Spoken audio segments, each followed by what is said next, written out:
Kita sudah mendekati tes. Shalom, kurang kencang sedikit tolong suaranya. Ya, pada hari ini saudara, saya kembali akan menyampaikan firman Tuhan ya dari kitab Wahyu. Ya. Kitab Wahyu ini kitab yang belum atau sedang akan terjadi.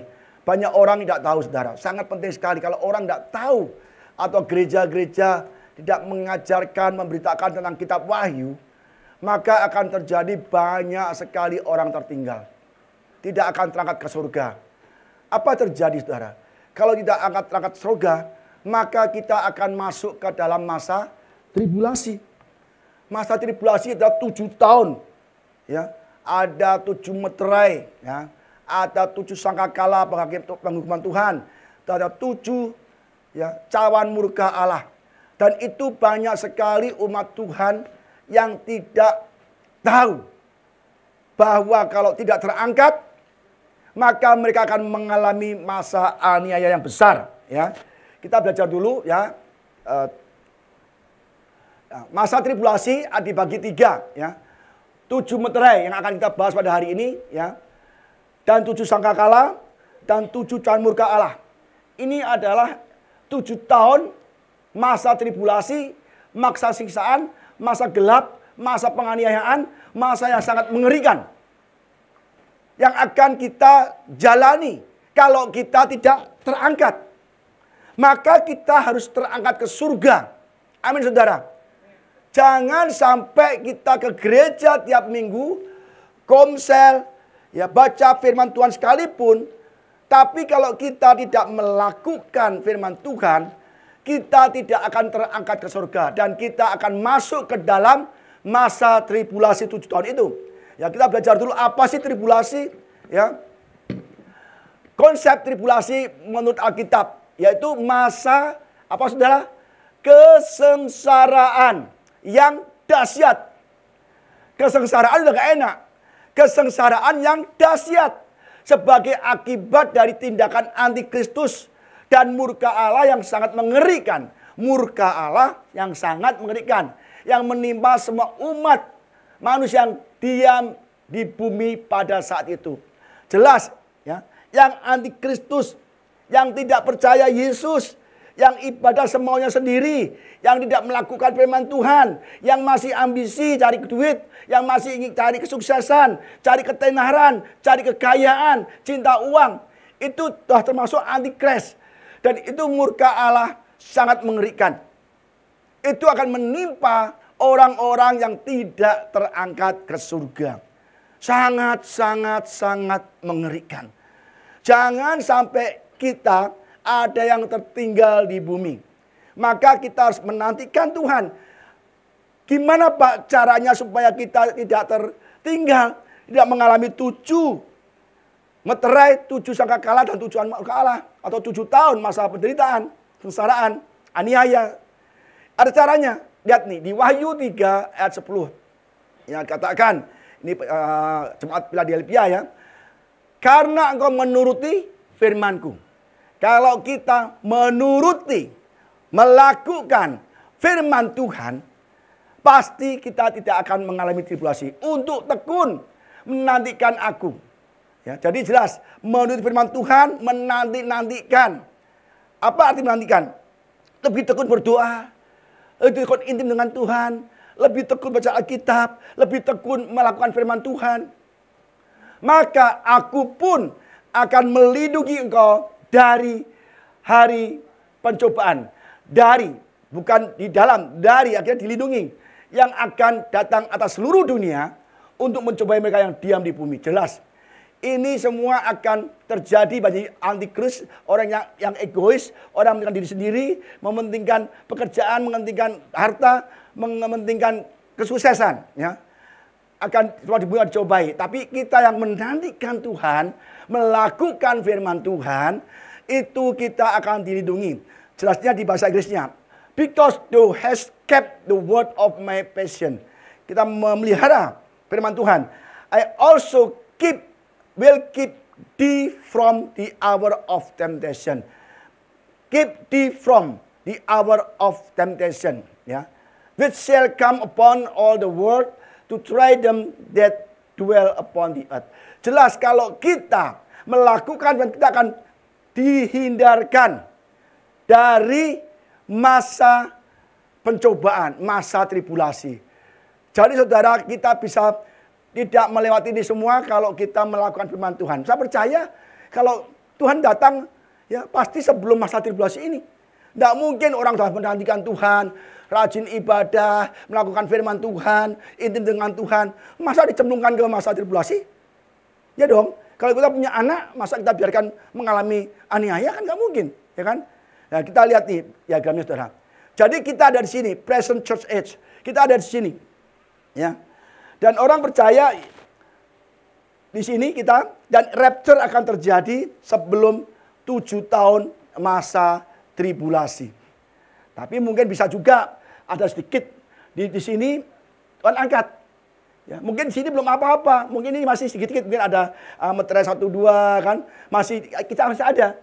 Tapi nanti udah berat, udah perang nuklir, udah apa, pasti kita dihindarkan saudara. Nggak mungkin Tuhan kasih kita hidup di perang nuklir, nggak bisa makan, ketakutan, nggak mungkin saudara.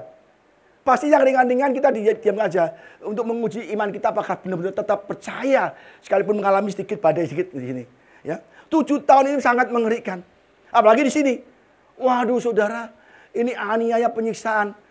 Jadi jangan sampai kita masuk sini. Jadi kalau kita rapture di sini, langsung tuing melewati ini, langsung ke millennium kingdom, masuk ke kerajaan 1000 tahun di dunia bersama Yesus.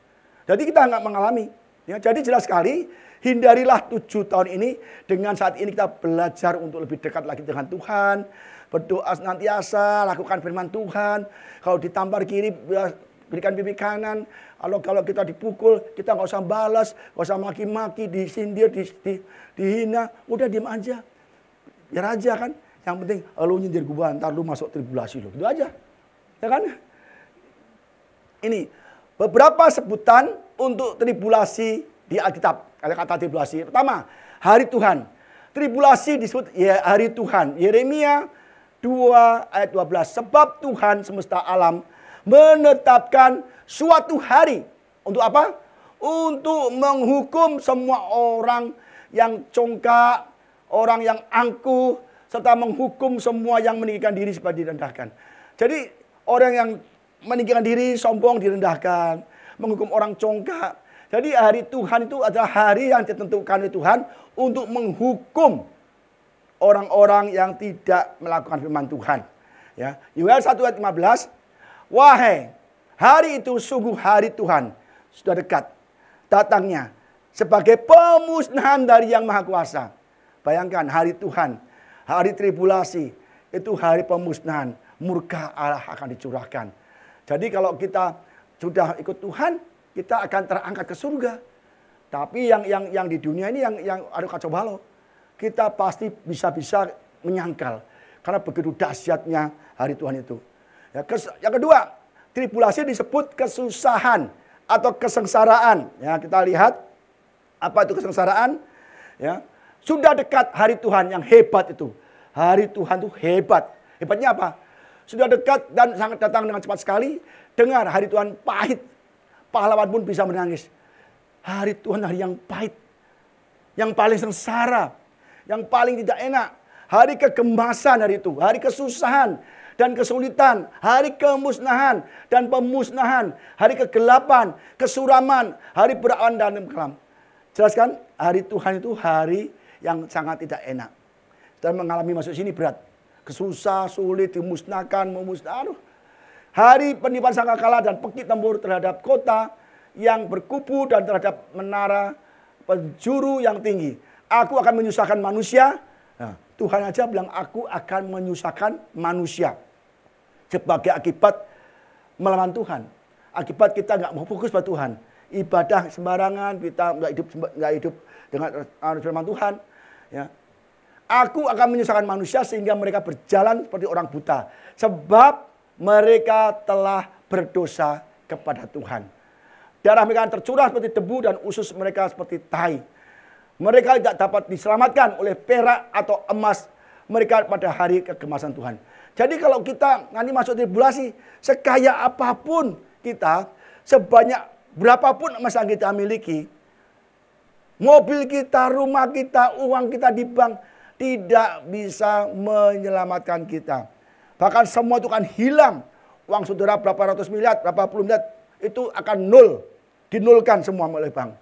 Ya, harta disita. Semua tidak bisa kita bisa bahagia atau selamat karena harta kita. Dan seluruh bumi akan dimakan habis oleh api cemburunya. Sebab kebinasaan, malah kebinasaan yang dahsyat diadakan terhadap segenap penduduk bumi. Tuhan murka. Kedahsyatannya ya, itu mengerikan sekali. Yeremia 30 ayat 47. Inilah perkataan-perkataan yang telah dibilang Tuhan tentang Israel dan tentang Yehuda. Tentang Israel dan Yehuda. Ya. Sungguh, beginilah firman Tuhan, telah kami dengar jerit kegentaran, kedahsyatan dan tidak ada damai. Tidak ada damai. Cobalah tanyakan dan selidiki. Adakah laki-laki melahirkan? Mengapa kamu seperti laki-laki kulihat tangannya pada pinggangnya seperti perempuan yang sakit melahirkan? Jadi laki-laki semua sakit sekali perutnya. Sakit sekali. Ya kan? Maka apakah siap buka berubah menjadi pucat? Hai alangkah hebatnya hari itu. Tidak ada taranya. Itulah waktu kesusahan bagi Yakub. Tapi ia akan diselamatkan daripadanya. Jadi Tuhan marah-marah bangsa Israel akan mengalami masa yang sangat-sangat berat. Itu benar-benar berat sekali ya. Ini masih arti tribulasi. Yang ketiga adalah siksaan yang berat. Matius 24 ayat 1-22. Sebab pada masa itu akan terjadi siksaan yang dahsyat. Seperti yang belum pernah terjadi sejak awal dunia sampai sekarang dan tidak akan terjadi lagi. For then shall be a great tribulation. Ini adalah masa tentang great tribulation 3,5 tahun berikutnya. Ya, bukan beginning tapi 3,5 tahun berikutnya. Such was not since the beginning of the world to the time no or ever shall be. Jadi ini great tribulation. Akan banyak penyiksaan, kita dianiaya, disiksa, digoreng, disembelih. Ya kayak ini. Mereka adalah orang Koptik, orang Kristen Mesir yang dia nggak mau menyangkal Tuhan, dia disembelih satu-satu, di pantai, di arak gitu, itu banyak sekali, semua udah pegang pisau semua, menyangkal Tuhan nggak? Dia tetap nggak menyangkal Tuhan, satu-satu disembelih, lepas kepalanya, itu akan terjadi saudara, bayangkan, ya nggak enak saudara, ya. Dan sekiranya waktu tidak dipersingkat, maka dari segenap yang hidup tidak akan ada yang selamat. Akan tetapi oleh orang pilihan waktu itu akan dipersingkat. Jelas sangat-sangat dahsyat, sangat-sangat mengerikan. Kita tidak bisa menghindar kalau kita masuk ke masa tribulasi, Kita akan disiksa habis-habisan. Tidak bakal kita kuat. Karena itu benar-benar terdahsyat, tidak pernah terjadi, tidak akan terjadi. Zaman dulu juga terjadi juga.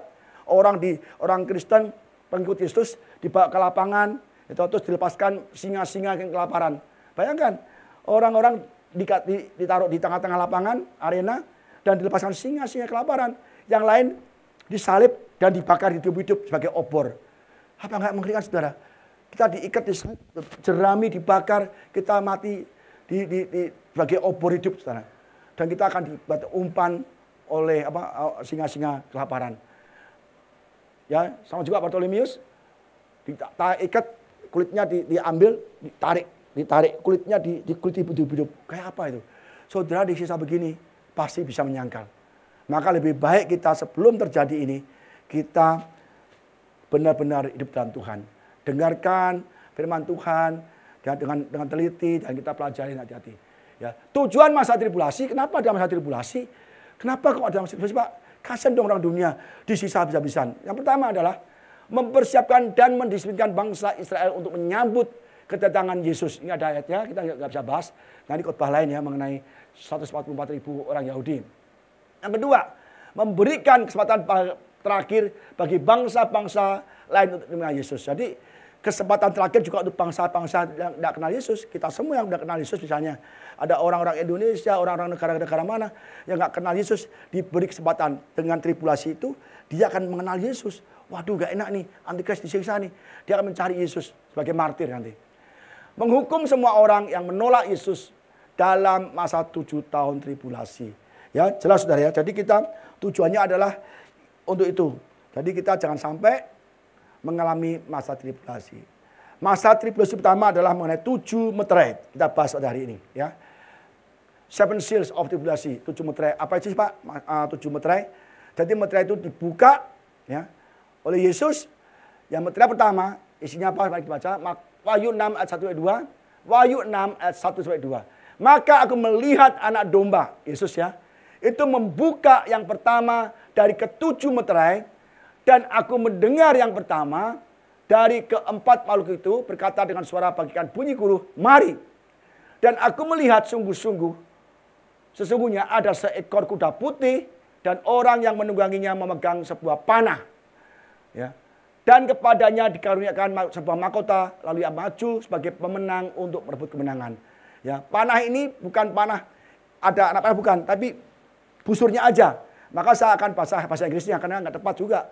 And I saw and behold a white horse, and he that sat on him had a bow. A bow itu adalah ini aja, nggak ada anak panahnya. Ya. A bow. And a crown was given unto him, and he went forth conquering and to conquer. Ya.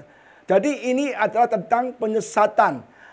Ya. Kuda putih ini dan mahkota ini bukan Yesus. Banyak orang bilang ini Yesus Pak, karena kudanya putih, ada mahkotanya. Tapi Yesus tuh naik kuda putih, tapi dia nggak pakai bow, tapi pakainya pedang di mulutnya. Dan dia mahkotanya nggak satu, banyak mahkota. Jadi ini penyesatan, dia meniru Yesus. Ya, jadi ada masa-masa, bahkan sekarang terjadi orang banyak meniru Yesus. Ya, agama-agama yang lain ya, menyelewengkan firman Tuhan, ya, blurkan firman Tuhan, nggak jelas kan. Banyak orang-orang mulai memutarbalikkan firman Tuhan. Ya, itulah bow ya. Itu disebut di Nabi Musa ya. I do set my bow in the cloud, and it shall be for a token of a covenant between me and the earth ya. Busurku kutaruh di awan supaya itu menjadi tanda perjanjian antara aku dan bumi. Busur itu adalah bow, ini adalah pelangi. Yesus ngomong bow ya, busur itu berupa pelangi. Tapi di dunia ini antikris menyelewengkan. Busur pelangi warnanya dipakai untuk LGBT saudara, ya kan? Lihat nih. Dipakai untuk LGBT, bahkan ada gambar-gambar gini, baunya isinya laki sama laki, perempuan sama perempuan. Ya. Jadi warnanya juga dibikin kayak LGBT. Ini LGBT laki-laki, perempuan sama perempuan. Bahkan crownnya pun juga dipakai untuk PBB, Persatuan Bangsa-Bangsa. Damai, damai, damai. Damai yang palsu saudara. Ya. Jadi ini benar-benar zaman-zaman sekarang LGBT ada di mana-mana. Banyak negara barat, bahkan Asia pun sudah melegalkan pernikahan, perkawinan sejenis. Ini namanya penyesatan. Ini namanya kuda putih sudah berjalan. Bahkan di banyak bagian negara. Sampai kemarin terjadi Charlie Kirk ini. Dia orang menentang LGBT. Transgender, operasi kelamin tidak boleh. Laki sama laki tidak boleh. Perempuan-perempuan tidak boleh. Ini paling menentang LGBT. Apa terjadi? Ditembak dia, mati barusan.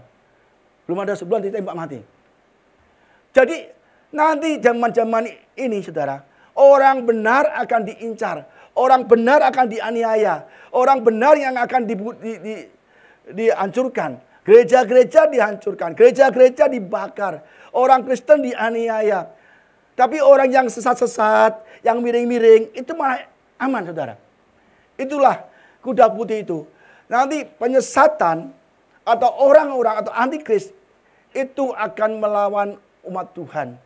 Nanti akan terjadi muncul ya antikris yang orang yang domba bertanduk dua tapi suaranya suara naga. Jelas sekali ya. Jadi ini sudah terjadi antikris, maka gereja-gereja nggak tahu mengenai hal ini. Ya ibadah, nyanyi, senang-senang, kolekte, pulang. Itu aja. Dia nggak tahu apa yang terjadi ke depan itu. Padahal sudah terjadi ini antikris ini. Banyak orang menyelewengkan sudah mulai toleransi, ya, sudah mulai tidak mementingkan akan kedatangan Tuhan. Ya, kita lihat saudara, Galatia 1 ayat 9.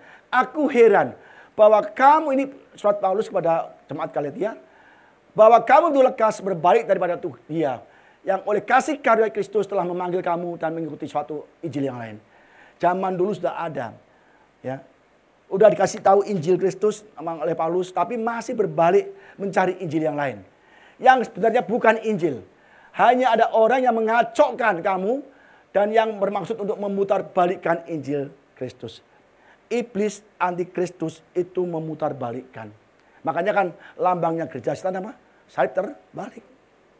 Semua diputarbalikkan kayak iblis ada mula ngodain Hawa kan. Oh Allah, nggak boleh makan buah-buahan semua kan? Oh boleh lah kan? Jelas-jelas Allah bilang, jangan makan apa? Boleh kamu makan semua buah kecuali satu. Tapi iblis memutarbalikkan. Allah bilang kamu nggak boleh makan kan? Nah itu akhirnya tergoda dan memang iblis itu tujuannya, kerjaannya menghasut, memutarbalikkan Injil. Ya, hati-hati saudara ya. Tetapi sekalipun kami seorang malaikat dari surga yang memberitakan pada kamu suatu Injil yang berbeda dengan Injil yang telah kami beritakan padamu, terkutuklah dia. Seperti yang telah kami katakan dahulu. Sekarang kukatakan sekali lagi, jika ada orang yang memberitakan kepadamu suatu Injil yang berbeda dengan apa yang telah kamu terima, terkutuklah dia. Maka kita harus hati-hati berkhotbah, saudara. Harus benar-benar berpatokan, berdasarkan semua tentang Injil Alkitab ini. Gak boleh kita memakai motivasi kata si A, kata si B, kata orang terkenal, kata ini, kata itu. Kita harus berkhotbah tentang kata Yesus. Apa kata Yesus? Banyak orang berkhotbah, oh Maxwell, oh kata ini, kata ini, kata ini. Jangan saudara, kita harus mulai kata Yesus, kata Injil.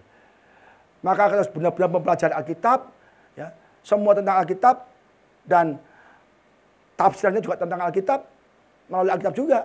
Maka itu yang benar saudara ya. Maka nanti banyak sekali orang-orang akan menjual Injil.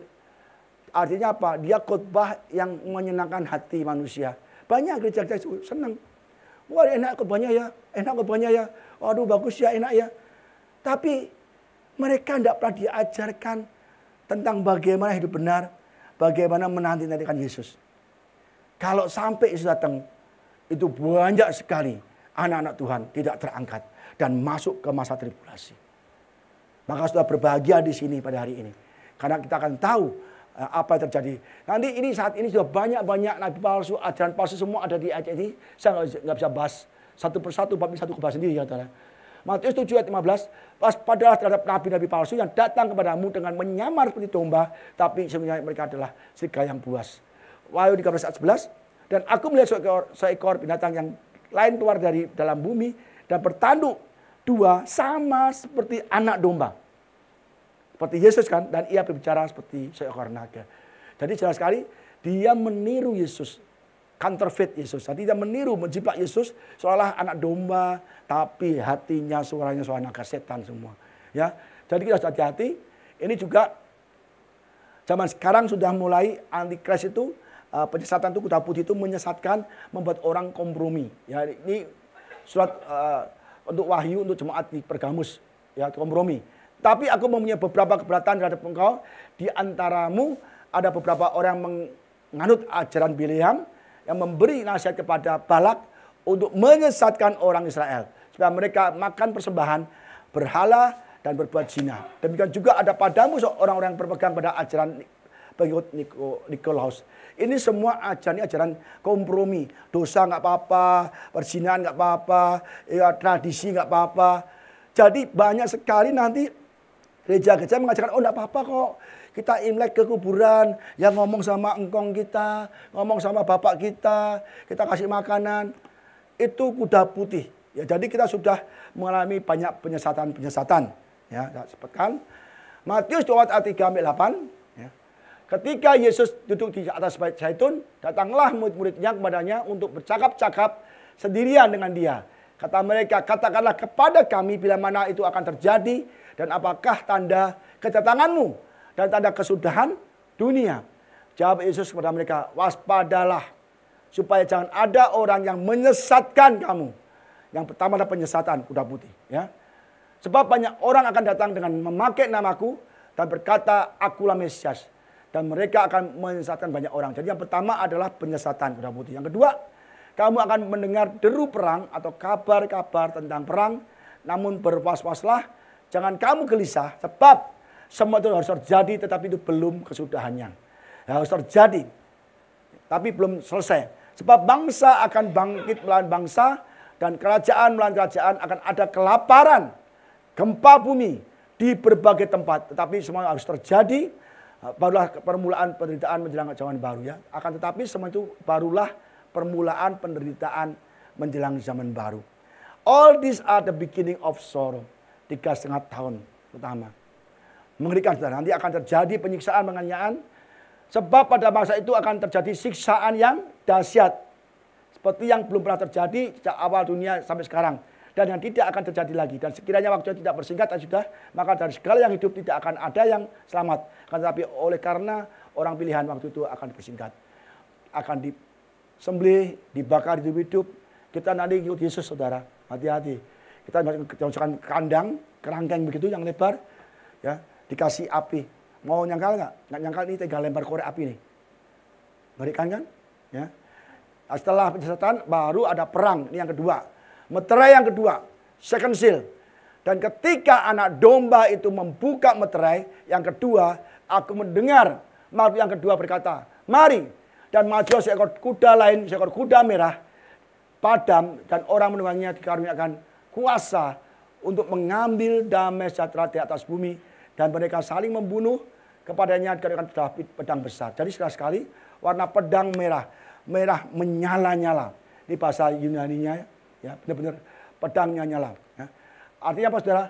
Ini nanti kuda merah ini penunggangnya akan mengambil damai sejahtera di atas bumi. Kalau sudah kuda merah keluar, damai sejahtera di bumi tidak adanya. Orang akan saling membunuh, akan saling menyakiti, saling membinasakan. Mengerikan saudara. Ya. Jadi Yeremia juga mengatakan, Yeremia 12, para pembinasa telah datang melintas segala bukit gundul di padang gurun sebab pedang Tuhan mengamuk.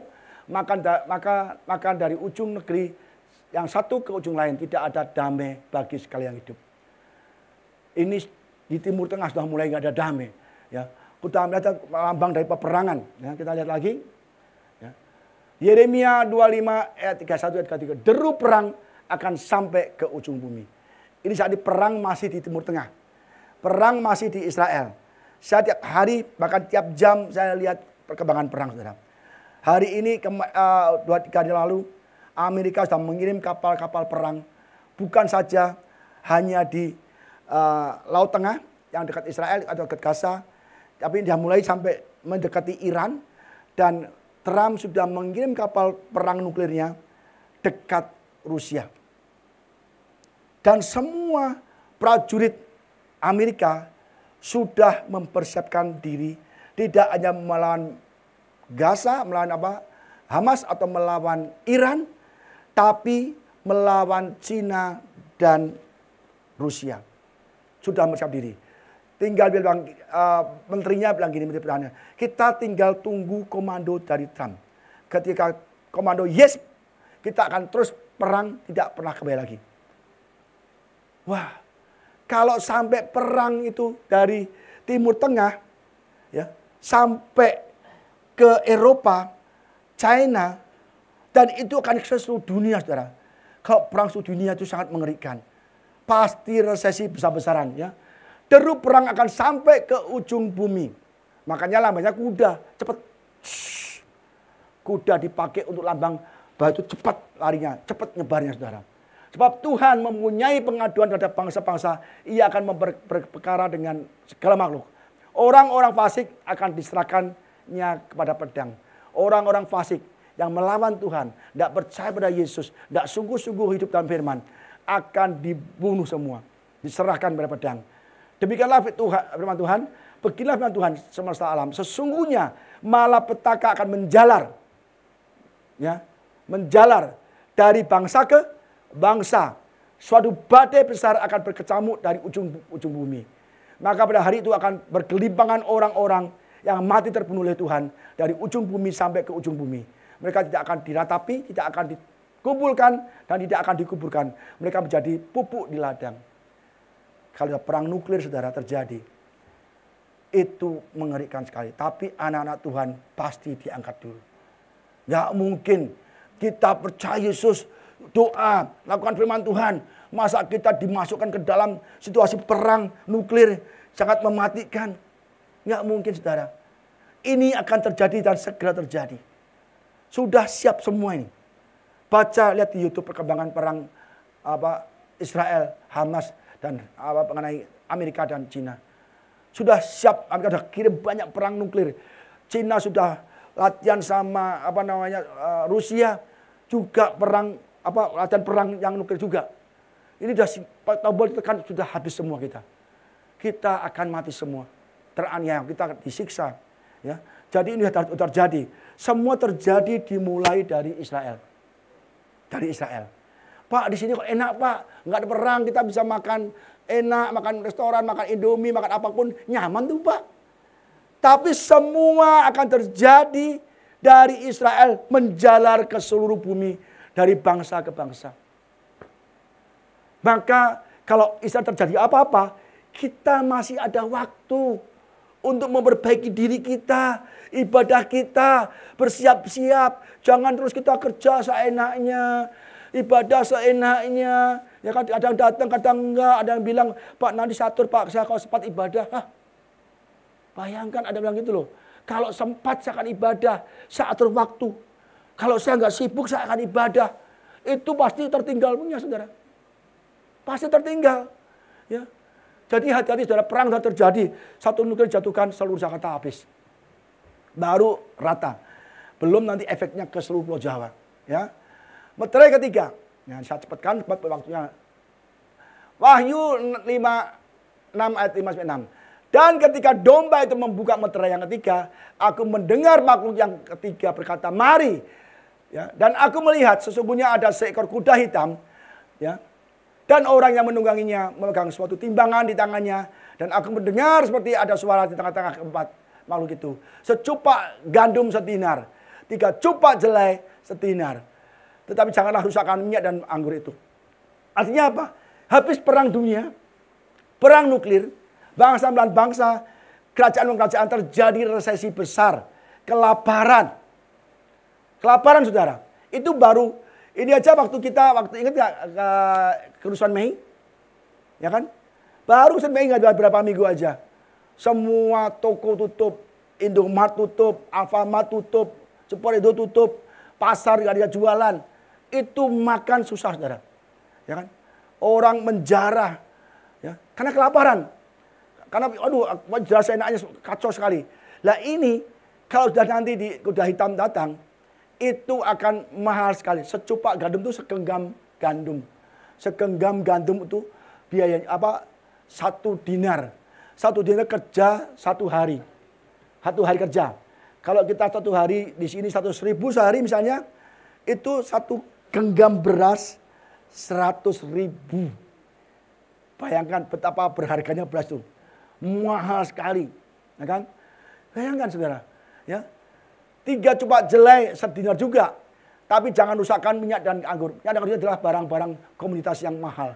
Jadi di sini melambangkan orang kaya akan tetap kaya. Ya kan? Dan dia ada gap antara kaya dan miskin. Tapi akhirnya juga nanti juga akan dijerah juga. Jadi jangan bangga kalau ada kerusuhan kita kaya. Justru kita mengerikan. Kita yang diserbu, diancam. Nanti orang menjarah bukan jarah harta emas kita. Menjarah beras. Sembako, ya kan? Ngeri, saudara ya. Jadi ini benar-benar ada kesenjangan juga nanti. Ini yang terjadi di Gaza. Di Gaza perang, itu seluruh Gaza sudah rata tanah. Ya. Sekarang lagi kota Gaza City-nya, ibu kotanya Gaza, lagi dibom satu-satu.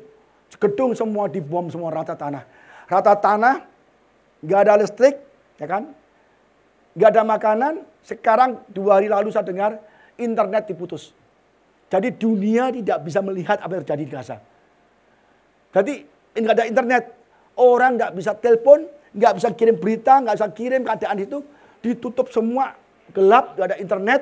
Dan makanan tidak ada. Ini ada kemarin serombongan 40 negara lebih. Dengan banyak kapal membawa makanan untuk ke Gaza. Kemarin barusan 3-4 hari lalu. Dia membawa makanan dengan bendera untuk memberikan obat, makanan, ya, bendera Palestina kan ini. semua datang mau ke Gaza dari laut. Karena dari darat sudah dicegat sama Israel. Ya. Dari laut juga dicegat juga. Akhirnya semua kapal disita. Dan semua yang volunteernya ditahan. Karena mereka mau diam-diam mau ngasih Gaza. Padahal Arab kan Israel bilang, bebaskan sandera. Ya. Nggak dibebaskan. Akhirnya semua diblokir semua. Nggak ada lampu, nggak ada listrik, nggak ada minyak, nggak ada internet yang parah. Jadi berita tentang Gaza, itu orang Gaza tidak bisa mengakses, mengirim berita ke seluruh dunia. Ya. Jadi ini hari-hari ini sangat mengerikan. Pasti akhirnya nanti akan perang. Tapi saya lihat kemarin Gaza katanya mau menyerahkan semua sandranya. Karena internetnya nggak ada. Kalau internet nggak ada, kita nggak sama apa, saudara. Mengerikan. WA semua nggak bisa fungsi, HP nggak fungsi. Buat apa Pak HP? Telepon juga nggak bisa, WA juga nggak bisa. Ya kan? Ngeri, saudara. Ya. Ini terjadi. Kuda hitam ini adalah kuda melambangkan kelaparan yang sangat hebat. Kalau saudara tertinggal nanti, waduh saudara mau makan apa? Indomie nggak ada, Indomaret sudah tutup lama. Ya kan? Kambing, domba nggak ada semua, ayam nggak ada semua. Ayam bisa 1 ekor bisa 1 juta, saudara. Ya kan? Nanti Bu Kesia juga nggak bisa jualan tuh.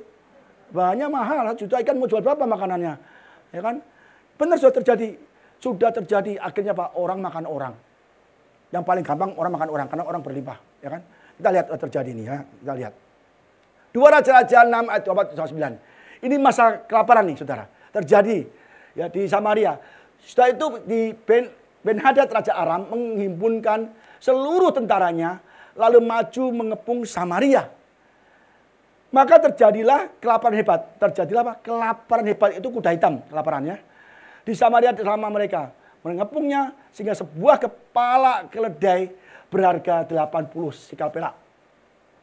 Dan seperempat kaptai merpati berharga 5 sikal perak. Kepala keledai, kepala ibarat itu enggak ada dagingnya. Itu paling dihindari oleh orang. Tapi sangat mahal sekali.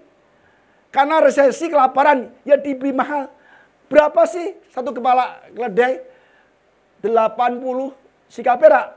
80 sikal perak adalah 9 juta. Bayangkan, keledai. Kalau kambing itu ya kambing. Kepalanya aja 9 juta. Gimana dagingnya, gimana badannya? Ya kan? Lah ini banyak bingung, kaptai merpati. Dulu kita pikir tai merpati juga laku juga. Saya cari bahasa aslinya, saudara. Ternyata tai merpati itu bahasa Inggrisnya dibion, ya, kerione. Atau apa namanya? Sayur yang nggak kepake. Sayur yang murah, cheap vegetable. Dulu saya pikir tai, beneran tai kok dimakan kan. Ternyata kayak ubi-ubian, kayak apa, sayur yang nggak kepake, yang buang-buangan gitu. Ya, itu harganya 5 sikal perak, 600.000, saudara. Seperempat cup, dikit banget. Sekegam sayur yang murah-murah itu, 500.000, bayangkan. Saking kelaparannya. Kepala keledai, atau mungkin kepala kambing di sini, itu harganya 8 juta. Sayur yang murah-murah, yang buangan-buangan, 500.000. Betapa hebatnya. Akhirnya apa? Nggak ada makan juga kan? Akhirnya mereka anak makan anak. Orang tua makan anak sendiri. Suatu kali ketika Raja Israel berjalan di atas tembok, datanglah seorang perempuan mengadukan halnya pada raja sambil berseru, "Tolonglah ya Tuanku Raja." Jawab raja, jawabnya, "Jika Tuhan tidak menolong engkau, dengan apakah aku dapat menolong engkau? Dengan hasil penggirikankah atau hasil pemerasan anggur?" Raja bilang itu, "Kalau Tuhan tidak menolong engkau, gimana aku menolong engkau? Ini hukuman Tuhan kok." Ya kan? Kemudian bertanyalah raja kepadanya, "Ada apa perempuan?" Jawab perempuan ini berkata kepadaku, "Berikanlah anakmu laki-laki supaya kita makan dia pada hari ini. Besok akan kita makan anakku laki-laki." Jadi 2 perempuan nih ngomong, kelaparan saudara. Anakmu kita makan bersama-sama, anakmu laki-laki. Besok anakku kita makan juga bersama-sama. Saking kelaparannya anak laki-lakinya itu mau digoreng saudara.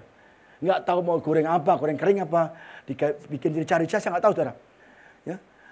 Akan tetap, jadi kami memasak anakku dan makan dia. Anakku aku masak, anak dimasak saudara, dicincang-cincang, dimakan, ya kan? Terus dimakan. Tetapi ketika aku berkata kepadanya pada hari berikutnya, hari selanjutnya, "Berikanlah anakmu supaya kita makan dia." Maka perempuan itu menyembunyikan anaknya. Saking laparnya. Jadi anaknya dimakan rame-rame, saudara. Bayangkan, paling mudah adalah makan manusia. Nanti kalau udah kelaparan di dunia ini, nggak ada hewan ternak, nggak ada sayuran, ya kita makan sama orang. Jadi yang gemuk-gemuk hati-hati, saudara.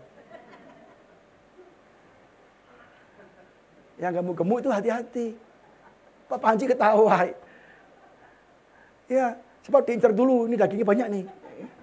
Yang kurus-kurus itu aman, saudara. Waduh, ini nggak ada daging tulang semua ini agak. Ya kan? Ini bahaya, saudara. Benar sekali.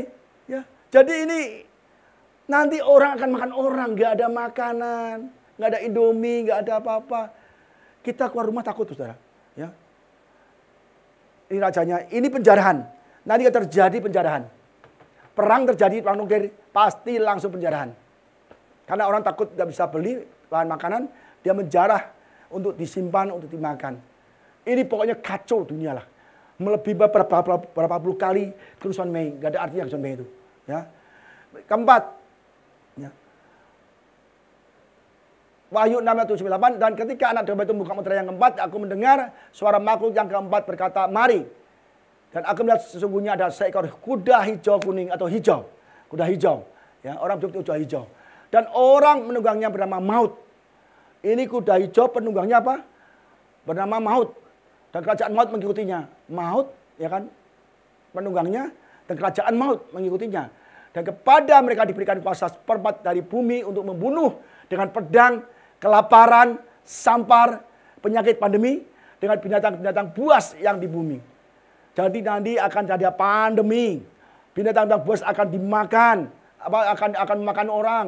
Binatang buas dilepaskan, sampar, kelaparan, semua akan terjadi, saudara. Apa nggak mengerikan? Tapi saya percaya sekali lagi, anak-anak Tuhan sudah diangkat duluan. Ya mungkin anak Tuhan mengalami pedang, kelaparan, sampar, dengan binatang-binatang buas memakan mereka. Nggak mungkin. Saya percaya perang nuklir terjadi, sekejap saja kita akan diangkat. Maka jangan dipikir, Pak, September 23, 24, mana nggak terjadi rapture, nggak terjadi rapture. Orang akhirnya saya nanya lagi, cari duit lagi, fokus akan dunia lagi, akan cinta uang lagi. Kita nggak tahu. Kalau sudah terjadi terlambat, saudara, ya kita diangkat duluan nih. Sebab Yeskiel 14 ayat 1 mengatakan, sebab beginilah firman Tuhan Allah, terlebih lagi ketika saya mengirimkan 4 hukuman yang menyakitkan atas Yerusalem, pedang, kelaparan, dan binatang buas, sampar untuk melenyapkan manusia dan binatang lain darinya.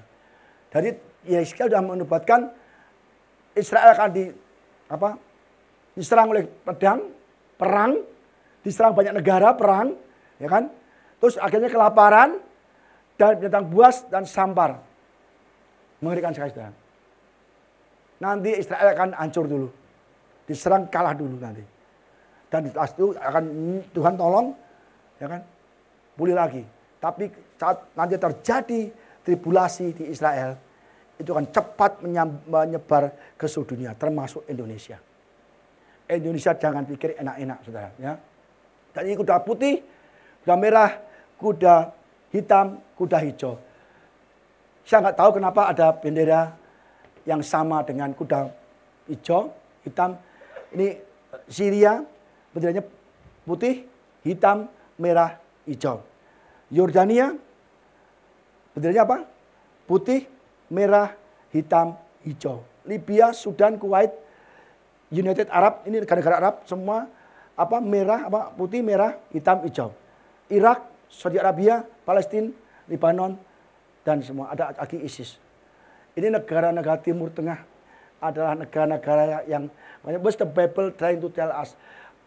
Bible itu sedang mengatakan kepada kita, ini loh bendera-benderanya yang sama dengan warna kuda tribulasi. Nanti tribulasi akan datangnya dari negara-negara ini. Menyerang Israel. Jangan heran kalau negara-negara semua ini akan menyerang Israel. Karena sudah dinubuatkan. Ini sama persis warna kuda, ya. Jadi ini enggak kebetulan, pasti ada maksudnya, ya. Kenapa negara-negara ini semua kok sama dengan kuda-kuda? Tribulasi oleh mereka juga nanti. Betul kelima, ya. Wahyu 6 ayat 9-11, ya. Dan ketika anak domba itu membuka meterai yang kelima, aku melihat di bawah mezbah, jiwa-jiwa mereka telah dibunuh oleh karena firman Allah. Dan oleh karena kesaksian yang mereka miliki. Jadi jiwa-jiwa martir, banyak orang bersaksi kayak si Charlie Kirk itu memberitakan firman Tuhan secara vokal, belak-belakan, secara umum, ditembak. Itu saya tahu jiwanya pasti juga udah jadi di situ juga kan.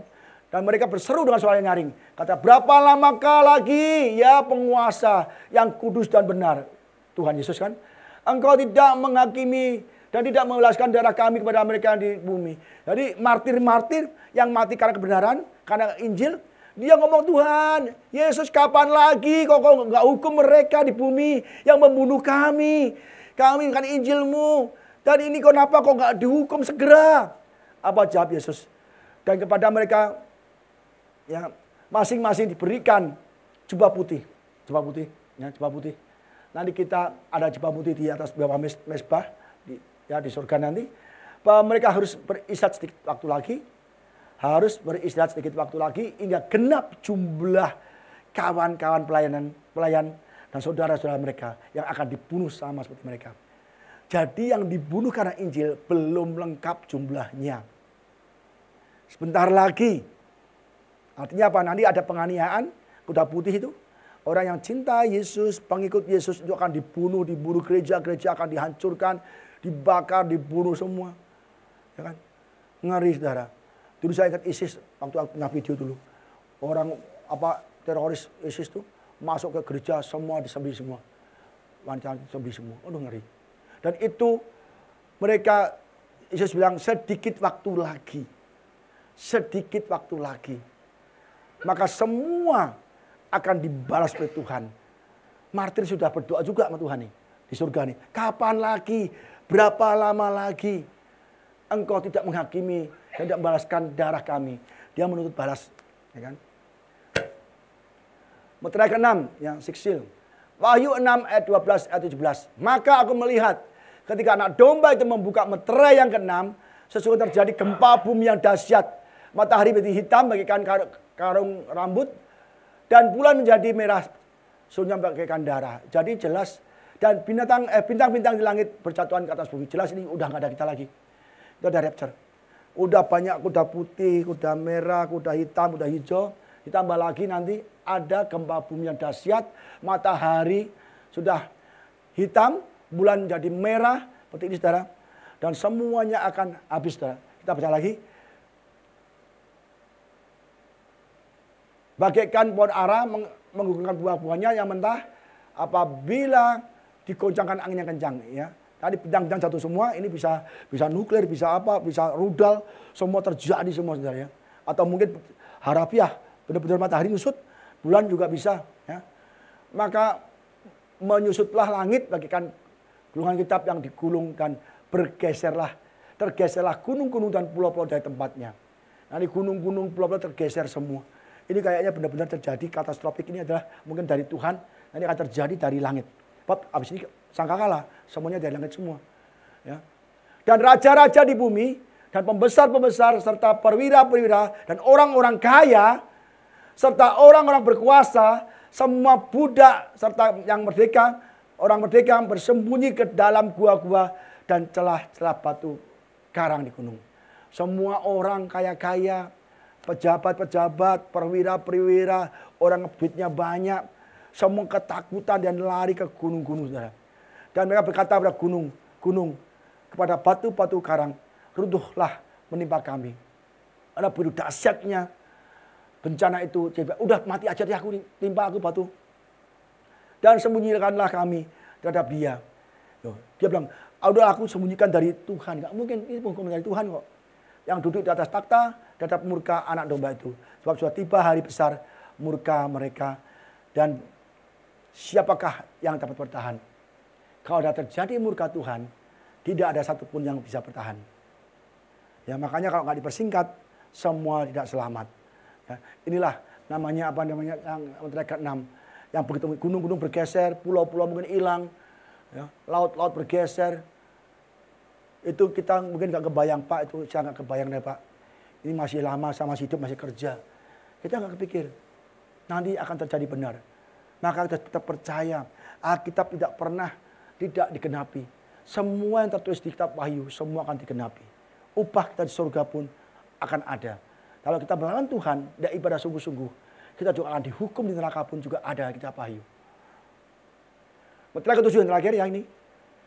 Dan ketika anak domba itu membuka meterai yang ketujuh, maka sunyi senyaplah di surga. Kira-kira setengah jam lamanya. Ya setelah itu sunyi senyap ya kan.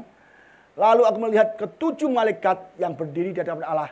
Dan kepada mereka diberikan 7 sangkakala. Maka datanglah seorang malaikat lain yang pergi berdiri dapat dekat mezbah dengan sebuah pendupaan emas.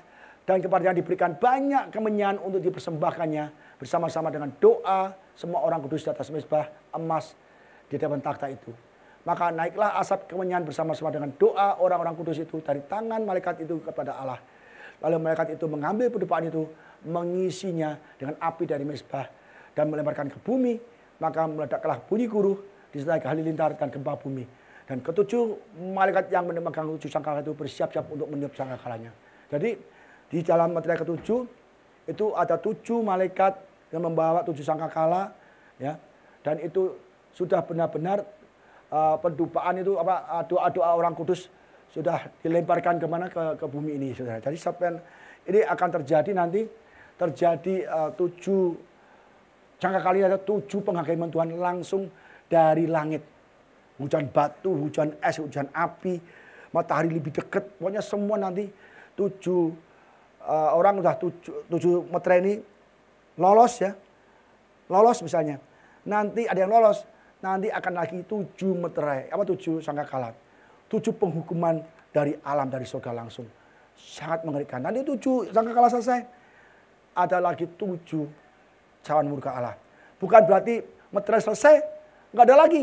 7 meterai selesai jalan, terus ditambah lagi 7 sangkakala. 7 sangkakala sama meterai jalan, ada lagi 7 sangkakala. Bukan berhenti, bukan. Jalan semua terus. Akhirnya nanti pada 3,5 tahun kemudian itu sudah lengkap. Semua meterai, semua sangkakala, cawan Allah, semua ada semua di situ. Ya, jadi ini yang akan terjadi di beginning of sorrow, artinya di permulaan masa tribulasi adalah meterai, 7 meterai itu. Ya, kita mungkin tidak memikirkan hal itu. Aduh Pak, itu pusing Pak, saya masih susah bayar utang Pak. Ngapain mikir gitu Pak? Masih bayar utang susah, masih banyak tagihan kos-kosan, tagihan ini. Ngapain mikir itu Pak? Saudara harus tetap memikirkan itu. Percayalah kalau orang menantikan Tuhan, hidup sesuai firman Tuhan, pasti kita akan diberkati. Apapun yang kita butuhkan di dunia ini, Tuhan kasih kok. Asal kita benar-benar fokus, mulai merubah cara ibadah kita, merubah cara hidup kita, merubah hati kita, fokus akan Tuhan dan mencari Tuhan dan kebenaran firman-Nya, maka semua ditambahkan. Ya, saudara ya. Jadi kita mulai ubah ya, jangan sampai kita tertinggal. Pak, bagaimana kalau kita mati duluan misalnya, belum tribulasi, belum rapture, mati duluan, nggak apa-apa. Saudara mati lebih enak, ya kan? Apa artinya enak? Saudara nggak mengalami tribulasi, asal matinya dalam Kristus. Kita mati nih hari ini, ya kan? Tapi kita hidup benar. Nanti kita enak begitu Tuhan datang angkat umatnya di surga, di dunia ini ke surga, kita juga terangkat juga. Tapi jangan sampai kita Pak masih lama, kita hidup seenaknya, masih egois, mementingkan diri sendiri daripada mementingkan ibadah, ya. Tidak pernah doa sungguh-sungguh, ya kan? Disuruh terlibat dalam ini nggak mau, ya. Apalagi memberi, terlibat dalamnya, apalagi memberi untuk pekerjaan Tuhan itu paling sulit. Nah, kalau kita memberi pekerjaan Tuhan nggak mau, apa yang Tuhan dapatkan untuk kita? Dari kita nggak ada, saudara. Lu pelit sekali sih. Untuk gereja saja, di mana kamu dikasih firman, di mana kamu dikasih kebenaran, di mana kamu dikasih pemberitaan tentang akhir zaman, tentang Tuhan akan datang, kamu nggak perhatikan gereja. Ya. Itu orang pelit tidak masuk surga, saudara. Kenapa? Tuhan tahu orang pelit adalah orang cinta uang, lebih dari cinta Tuhan. Ya. Maka kita harus mulai memperhatikan kebutuhan gereja, ya kan? Loh, saudara nggak memberi, Tuhan kasih kok sama kita untuk operasional gereja. Tapi lebih baik kita harus terlibat, membuktikan bahwa Tuhan di akhir zaman, aku nggak cinta uang, ya kan? Maka Hal memberi atau persepuluhan itu ada di ayat terakhir, pasal terakhir Perjanjian Lama sebelum hari Tuhan. Jadi Malaikat 3 itu adalah perpuluhan persembahan. Malaikat 4 baru hari Tuhan. Nah, kalau kita tidak persepuluhan, tidak persembahan, ya kan? Kita tidak lolos di pasal 4-nya hari Tuhan. Ya, ingat loh, kadang-kadang kita ngapain kasih persepuluhan gereja? Gereja sudah ada uangnya. Ngapain lah. Mending buat beli motor, buat ini. Saudara, hati-hati. Ya. Makanya saya senang diajak Ibu Lisa baksos, ya kan? Kita kasih baksos itu setiap bulan 1 kintal beras. Kita akan berkomitmen, bahkan minggu depan kita akan beli 1 kintal beras untuk panti jompo. Rutin setiap bulan. Jadi kita ingin jadi berkat. Uang kita nggak bawa surga, saudara. Nggak ada uang. Tapi apa yang kita berikan untuk Tuhan dan untuk sesama kita, itu yang diperhitungkan di surga nanti. Amin, saudara. Jangan pelit terhadap gereja, jangan pelit terhadap sesama, apalagi ada pelit terhadap diri sendiri. Ada orang kaya pelit banget, bajunya gembel, jelek-jelek. Aduh, itu nggak menikmati berkat Tuhan. Udah kaya, itu banyak, tapi dia pelit. HP-nya HP jadul aja, yang masih Nokia itu. Ya kan? Ada. Itu nggak masuk surga, cinta uang. Jangan, saudara. Maka kita senang AOC ini, ada Go Ministry. Bisa pergi ke penjara-penjara, membagi berkat, bagi kaos, bagi topi. Ya kan? Itu uang kita juga yang Tuhan berikan pada kita, percayakan. Maka uang yang Tuhan percaya untuk kita, pada kita kembalikan untuk kemuliaan Tuhan. Tapi jemaat jangan sampai demikian, pelit banget jangan, nggak boleh. Ya, saya ngomong apa adanya. Ya, bukan berarti Pak Budi minta uang, enggak. Kita mau belajar bahwa kita mencintai pekerjaan Tuhan. Ingat kalau kita nggak cinta pekerjaan Tuhan, pelit kita cinta uang, saya jamin sudah nggak terangkat. Nggak ada orang cinta uang terangkat, nggak ada. Dan masuk hati belasing, ntar nyesel. Aduh, bener juga dulu ya Pak Budi khotbah. Waduh, saya nggak mau pelit lagi. Ya, jadi jangan sampai terlambat. Ya. Gereja tetap jalan dari dulu kala sekarang jalan. Tapi saya ingin saudara semua untuk tidak cinta uang dengan memulai mengembalikan persepuluhan dan persembahan. Percayalah, berkat sudah menanti saudara. Tuhan kita kasih berkat nih, tapi kita nggak mau terus tangannya genggam terus. Makanya kita nggak bisa terima berkat. Ya, maka saya ingatkan lagi, sekali lagi, di akhir zaman ini kita harus mulai merubah cara hidup kita, cara ibadah kita. Jangan fokus diri sendiri, jangan fokus pada dunia, fokuslah kepada Tuhan. Amin. Tim musik siap. Ya. Jadi saudara, nanti akan selanjut lagi minggu depan mengenai ini rangkumannya, ini rangkumannya terakhir nih. Ya. Meterai, 7 meterai kita belajar hari ini adalah apa? Antikristus muncul pada masa damai. Ya. Antikristus penyesatan, kompromi, ya. Toleransi dengan dosa. Itu di meterai pertama. Yang kedua, perang dunia ketiga yang akan terjadi dan sedang terjadi. Tapi masih skala kecil. Nanti terjadi secara global, perang dunia ketiga akan diikuti oleh meterai 3 kelaparan. Kelaparan mengerikan sekali. Ya. Tidak ada makanan, orang saling bunuh untuk dimakan. Jadi ada contohnya, anak digoreng, anak dimasak untuk makan. Ya kan? Yang keempat, kematian seperempat manusia di bumi. Pasti saya percaya di sini kita rapture. Yang kedua, nggak mungkin perang nuklir kita masih ada. Apalagi kelaparan, apalagi kematian seperempat manusia di bumi, nggak mungkin lagi.